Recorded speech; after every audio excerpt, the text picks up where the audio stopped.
कहानी की शुरुआत होती है धरती से कई प्रकाश वर्ष दूर, एक ऐसे आदिम ग्रह पर जहां सभ्यता अभी अपने शुरुआती दौर में थी। घने जंगलों और रहस्यमयी मंदिरों के बीच अचानक हलचल मचती है। एक आदमी मंदिर से कुछ चुराकर भाग रहा है और पीछे से स्थानीय निवासी उसके पीछे दौड़ रहे हैं। ये कोई और नहीं बल्कि जिम किर्क है, जिसने उनके पवित्र मंदिर से एक अनमोल पन्ना उठा लिया है। भागते भागते रास्ते में अचानक एक विशालकाय जानवर सामने आ जाता है और जिम मजबूरी में उसे गोली मार गिराता है। तभी डॉक्टर बोन्स वहां आकर गुस्से में कहता है कि ये तो उनकी सवारी थी। अब दोनों के पास बच निकलने का सिर्फ एक ही रास्ता था, तेजी से भागना। इसी बीच हमें पता चलता है कि पास ही स्टारशिप एंटरप्राइज मौजूद है और पूरी टीम उनसे संपर्क में है।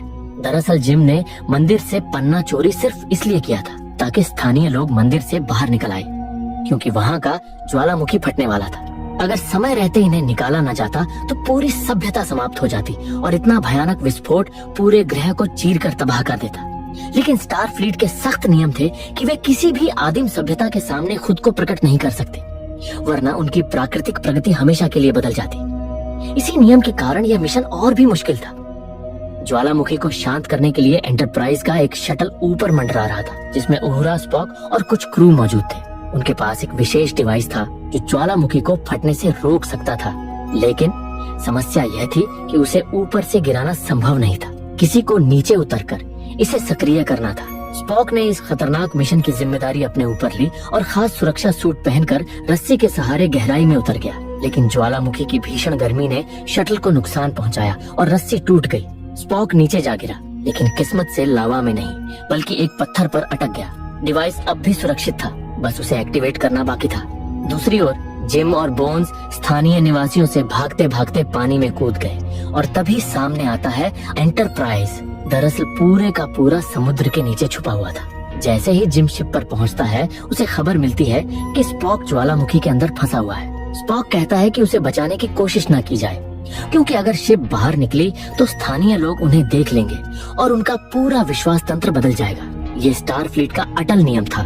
मगर जिम अपने जज्बात के आगे झुक गया। उसने आदेश दिया कि एंटरप्राइज को पानी से बाहर निकालकर ज्वालामुखी के ऊपर ले जाया जाए। शिप आकाश में उठती है और नतीजा वही होता है, स्थानीय लोग उसे देख लेते हैं। स्पॉक डिवाइस को सक्रिय करता है और मरने के लिए तैयार हो जाता है, लेकिन आखिरी पल में उसे एंटरप्राइज पर बीम कर लिया जाता है। हालांकि स्पॉक बच जाता है, पर नियम तोड़ा गया था और यही वह चीज थी जिससे स्पॉक बेहद असहमत था।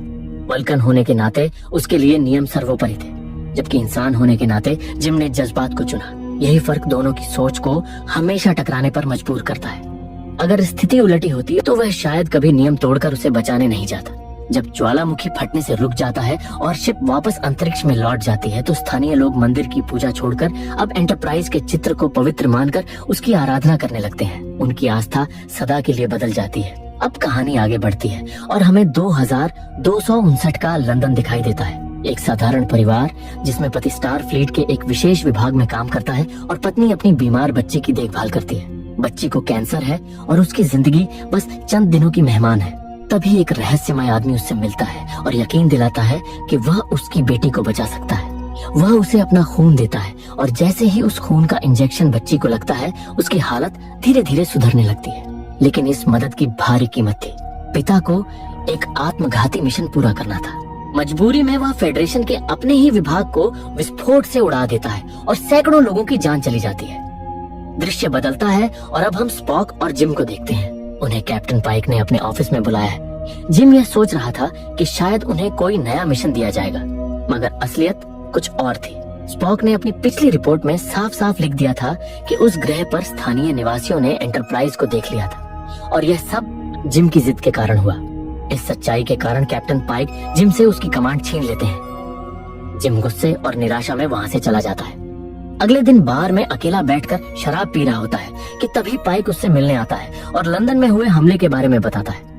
पाइक कहता है कि अब फेडरेशन ने एक बड़ी मीटिंग बुलाई है और जिम को भी वहाँ उपस्थित होना होगा। अगले सीन में हम फेडरेशन मुख्यालय देखते हैं, जहाँ सभी वरिष्ठ अधिकारी मौजूद हैं। जिम की मुलाकात फिर से स्पॉक से होती है और वह उसे कहता है कि तुम्हें इतना सख्त नहीं होना चाहिए था। आखिर तुम में भी इंसानी खून है, तुम्हारी माँ इंसान थी। लेकिन स्पॉक चुप रहता है। मीटिंग शुरू होती है। और एडमिरल मार्कस बताता है कि लंदन में हुए धमाके के पीछे जॉन हैरिसन नाम का शख्स है, जिसने फेडरेशन के खिलाफ युद्ध का ऐलान कर दिया है। अचानक जिम एक फोटो पर गौर करता है और देखता है कि हैरिसन के हाथ में वही बैग है जिसमें विस्फोटक थे। वह सवाल करता है कि आखिर उसने आर्काइव को ही क्यों निशाना बनाया। तभी सच्चाई सामने आती है। लंदन का धमाका सिर्फ एक चाल थी ताकि फेडरेशन के सभी बड़े अधिकारी एक ही जगह इकट्ठा हो जाए। और जैसे ही यह समझ आता है, बाहर अचानक हमला हो जाता है। एक उन्नत चॉपर जैसी मशीन अंदर घुसकर ताबड़तोड़ फायरिंग शुरू कर देती है। गोलियों की बौछार में कई अधिकारी मारे जाते हैं, जिनमें कैप्टन पाइक भी शामिल होते हैं। जिम गुस्से में उस चॉपर को गिरा देता है, मगर हैरिसन खुद को टेलीपोर्ट कर किसी दूर ग्रह पर निकल भागता है। कैप्टन पाइक की मौत ने जिम को भीतर तक तोड़ दिया था, लेकिन हालात उसे रोके नहीं रखते।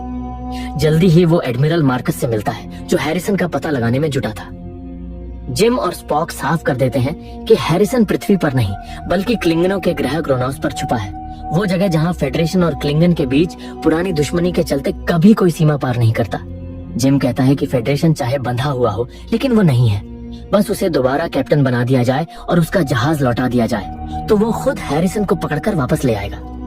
मार्कस उसकी बात मान लेता है और अगले ही सीन में जिम स्पॉक को फर्स्ट ऑफिसर बनाकर शटल से एंटरप्राइज की ओर निकलता है।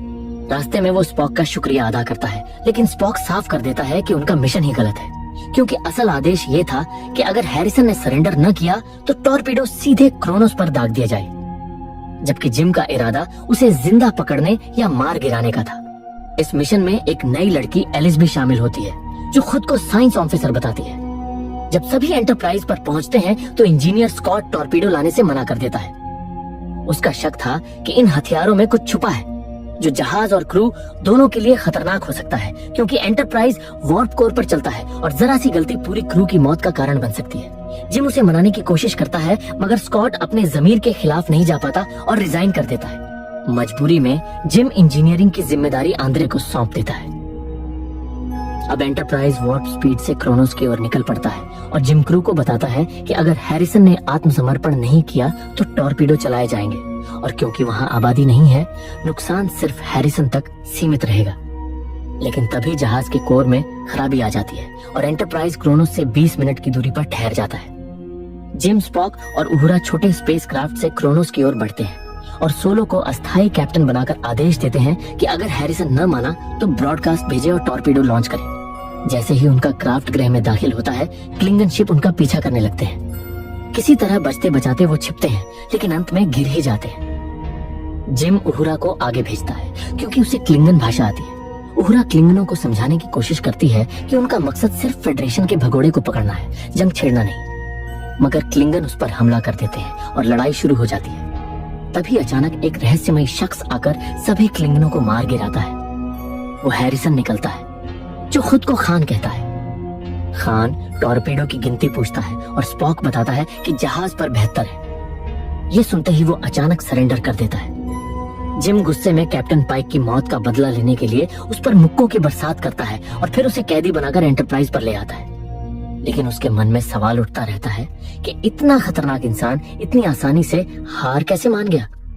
वो बॉन को उसका ब्लड टेस्ट करने का आदेश देता है। स्पॉक जिम को चेतावनी देता है कि उसकी बातों में ना आए, लेकिन जब खान ये बताने लगता है कि असल में उन्हें इस्तेमाल किया जा रहा है, वो जिम को कुछ कोऑर्डिनेट्स देता है, तो जिम उसे नजरअंदाज नहीं कर पाता और स्कॉट को, जो अब धरती पर था, उन लोकेशंस की जांच करने को कहता है। इसी बीच एलिस की असलियत सामने आती है। वो असल में मार्कस की बेटी थी, जिसने अपने पिता पर शक होने के कारण अपनी पहचान छुपाई और एंटरप्राइज पर आई। जिम उसे इजाजत देता है कि वो टॉर्पीडो की जांच करे, लेकिन खतरे से बचने के लिए ये काम शिप से दूर किसी ग्रह पर किया जाता है। वहाँ बोन और एलिस एक टॉर्पीडो खोलते हैं और देखते हैं कि उसके भीतर एक इंसान गहरी नींद में कैद है। दूसरी तरफ स्कॉट जिम के बताए हुए लोकेशन पर पहुंचता है, जो जुपिटर के पास था, और वहाँ एक गुप्त विशालकाय जहाज देखता है। उधर जिम खान से सच उगलवाने के लिए टॉर्पीडो की बात छेड़ता है। खान खुलासा करता है कि वो सदियों पुराना जेनेटिकली मॉडिफाइड इंसान है, जिसे शांति कायम करने के लिए बनाया गया था। लेकिन समय के साथ वो और उसके जैसे लोग इंसानों पर हावी हो गए और तीसरा विश्व युद्ध छिड़ गया। जब धरती तबाह हो रही थी, तब वल्कन सभ्यता ने इंसानों की मदद की और खान जैसे सुपर ह्यूमन को खत्म कर दिया गया। लेकिन मरने से पहले खान ने अपने 72 साथियों को टॉर्पीडो में छुपा दिया था। सालों बाद एडमिरल मार्कस ने अपने फायदे के लिए खान को दोबारा जगाया ताकि उससे हाईटेक जहाज और हथियार बनवाए जा सकें और आने वाली जंग में फेडरेशन को बढ़त मिल सके। खान ने उनकी मदद की, लेकिन जब उसे धोखा देकर खत्म करने की कोशिश हुई तो वो फेडरेशन के खिलाफ हो गया। अब वो जिम से कहता है कि जैसे जिम अपने क्रू को बचाना चाहता है, वैसे ही वो अपने साथियों को जिंदा रखना चाहता था, और इसी वजह से उसने उन्हें टॉर्पीडो में सुरक्षित रखा। अब जिम धीरे धीरे पूरी सच्चाई को समझने लगा था, लेकिन इससे पहले कि वो कोई कदम उठा पाता, एडमिरल मार्कस अपना विशाल जहाज लेकर वहां पहुंच जाता है। जिम को पहले ही आदेश मिले थे कि वो खान यानी हैरिसन को मार दे, लेकिन उसने अब तक उसे जिंदा रखा था। जिम मार्कस से पूछता है कि आखिर वो खुद यहाँ क्यों आया और क्यों पूरे जहाज पर यह ब्रॉडकास्ट चल रहा है। मार्कस अब कुछ नहीं छुपाता, वो साफ कह देता है कि उसे पता है जिम और खान के बीच बातचीत हो चुकी है और उसने सब सच बता दिया है। लेकिन मार्कस अपने काम को सही ठहराता है। उसका कहना था कि यह सब फेडरेशन के भले के लिए किया गया। वो जिम को चेतावनी देता है कि अगर सिर्फ एक खान इतनी तबाही मचा सकता है तो उसके 72 साथी फेडरेशन का क्या हाल करेंगे। मार्कस चाहता है कि खान उसके हवाले कर दिया जाए, मगर जिम इनकार कर देता है। गुस्से में एडमिरल का चेहरा सख्त हो जाता है और जिम अपने क्रू को आदेश देता है कि जहाज को पूरी रफ्तार से आगे बढ़ाया जाए। एक पल को लगता है कि शायद वो एडमिरल के जहाज से निकल जाएंगे, मगर मार्कस का जहाज एंटरप्राइज से कहीं ज्यादा एडवांस था, इतना कि उसे चलाने के लिए बस एक इंसान ही काफी था। वो वार्प स्पीड में उनका पीछा करता है और एंटरप्राइज को भारी नुकसान पहुंचा देता है। अब मार्कस दोबारा सामने आकर जिम को आखिरी चेतावनी देता है, अगर खान उसे नहीं सौंपा गया तो वो एंटरप्राइज को उड़ा देगा। तभी एलिस यानी मार्कस की बेटी सामने आती है। वो अपने पिता से नफरत करती थी क्योंकि उसने इस योजना के लिए मासूमों की हत्या कर दी थी। वो कहती है कि अगर आप इन्हें मारेंगे तो मैं भी इनके साथ मरूंगी। लेकिन मार्कस के पास एडवांस बीमिंग टेक्नोलॉजी थी। वो अपनी बेटी को तुरंत अपने जहाज पर बीम कर लेता है और एंटरप्राइज पर हमला करने का आदेश देता है। मौत सामने देखकर जिम एकदम चलता है। वो समय मांगता है और खान को सौंपने का वादा करता है, बदले में क्रू की जान बख्शने की गुहार लगाता है। मार्कस कुछ पल की मोहलत देता है, लेकिन तभी उसके जहाज में तकनीकी खराबी आ जाती है और सारे हथियार बंद हो जाते हैं। असल में ये सब स्कॉट का काम था, जो चुपके से मार्कस के जहाज में घुस गया था। स्कॉट की आवाज सुनकर जिम राहत की सांस लेता है और अब एक नया प्लान बनाता है, क्योंकि बाहर से वो मार्कस के जहाज को नुकसान नहीं पहुंचा सकते थे, लेकिन अंदर से ये मुमकिन था। इस बार जिम खुद जाने का फैसला करता है और उसके साथ जाने वाला था खान, क्योंकि उसे किसी ताकतवर इंसान की जरूरत थी। खान भी उसकी शर्त मान लेता है। दोनों मिलकर एक खतरनाक छलांग लगाते हैं और स्कॉट दरवाजा खोलने के लिए तैयार खड़ा होता है। हालांकि गार्ड्स उन्हें देख लेते हैं, लेकिन स्कॉट सही वक्त पर दरवाजा खोल देता है और जिम और खान सुरक्षित अंदर पहुंच जाते हैं। जिम का मकसद था जहाज की शील्ड को नाकाम करना, क्योंकि ये जहाज दरअसल खान ने ही डिजाइन किया था। जैसे ही वो कमांड सेंटर पहुंचते हैं, मार्कस को गन पॉइंट पर ले लिया जाता है, लेकिन एडमिरल अब भी पीछे हटने को तैयार नहीं था। उसका तर्क था कि जिम ने खुद क्रोनोस पर क्लिंगनों का झुंड मार दिया। जंग तो छिड़ ही चुकी है और ऐसे में फेडरेशन को जीत दिलाने के लिए किसी मजबूत लीडर की जरूरत है। वो दावा करता है कि अगर एडमिरल नहीं रहेगा तो फेडरेशन बर्बाद हो जाएगा। जिम उसे ठंडे स्वर में कहता है कि मैं तुम्हें मारने नहीं आया, बल्कि तुम्हारी सच्चाई सबके सामने लाने आया हूँ। लेकिन तभी अचानक खान अपनी असली शक्ल दिखाता है। वो पहले ही वार में एडमिरल मार्कस का सिर कुचलकर उसकी जान ले लेता है और फिर एंटरप्राइज पर कमान संभाल चुके स्पॉक से संपर्क करता है। खान धमकी देता है कि सभी टॉर्पीडो उसके जहाज पर भेजे जाएं, वरना जिम और बाकी सभी मारे जाएंगे। मजबूरी में स्पॉक मान जाता है और खान के शिप पर 72 टॉर्पीडो बीम कर दिए जाते हैं। खान जिम, एलिस और स्कॉट को एंटरप्राइज पर लौटने देता है, मगर अपनी वादा खिलाफी दिखाते हुए एंटरप्राइज पर हमला बोल देता है। लेकिन उसे अंदाजा नहीं था कि स्पॉक ने पहले ही चाल चल दी थी। असल में उन टॉर्पीडो से खान के 72 साथियों को निकालकर उनकी जगह विस्फोटक भर दिए गए थे। जैसे ही टॉर्पीडो उसके जहाज पर पहुंचते हैं, जबरदस्त धमाका होता है, लेकिन तब तक इनके जहाज को भी भारी नुकसान पहुंच चुका था और उसका पावर कोर बुरी तरह डैमेज हो गया। इसी वजह से जहाज बेकाबू होकर पृथ्वी की ओर गिरने लगता है। जिम आगे बढ़कर अपनी जान की बाजी लगाकर कोर को ठीक करता है और पूरे क्रू को बचा लेता है, लेकिन इसकी कीमत उसकी जान होती है। जिम मर जाता है और स्पॉक उसे बचा नहीं पाता। पूरे क्रू पर मातम छा जाता है, जबकि खान का जहाज धरती पर क्रैश होकर तबाही मचाता है। खान भाग निकलने की कोशिश करता है, लेकिन स्पॉक तुरंत धरती पर बीम होकर उसका सामना करता है। दोनों के बीच जानलेवा लड़ाई छिड़ जाती है। उधर एंटरप्राइज पर डॉक्टर बोन को जिम की मौत बर्दाश्त नहीं होती। उसे याद आता है कि उसने पहले खान का खून टेस्ट किया था, जिसने एक मरे हुए जानवर को जिंदा कर दिया था। वो वही खून जिम की नसों में डाल देता है और जैसे मौत और जिंदगी बस उनके हाथ का खेल हो, जिम धीरे धीरे फिर से जिंदा हो उठता है। दूसरी तरफ स्पॉक खान को हरा देता है और आखिरकार उसे काबू में कर लेता है। अंत में दिखाया जाता है कि खान को फिर से गहरी नींद में सुला दिया गया है और जिम व उसकी टीम को एक बार फिर हीरो की तरह सराहा जाता है, क्योंकि उन्होंने एक बार फिर पृथ्वी को विनाश से बचा लिया था। कहानी यहीं खत्म नहीं होती, बल्कि ये एक नई शुरुआत थी। अब जिम और उसका क्रू एक 5 साल लंबे मिशन के लिए अंतरिक्ष की गहराइयों में निकलने वाले थे, जहां उनकी किस्मत उन्हें कहां ले जाएगी ये हमें अगले हिस्से में देखने को मिलेगा। अगर आपको ये वीडियो पसंद आई हो तो इसे लाइक और शेयर करना ना भूलें और ऐसी ही जबरदस्त साइंस फिक्शन और थ्रिलर फिल्मों की एक्सप्लेनेशन के लिए सब्सक्राइब करें। मिलते हैं अगली वीडियो में, तब तक के लिए स्टे क्यूरियस, कीप वॉचिंग।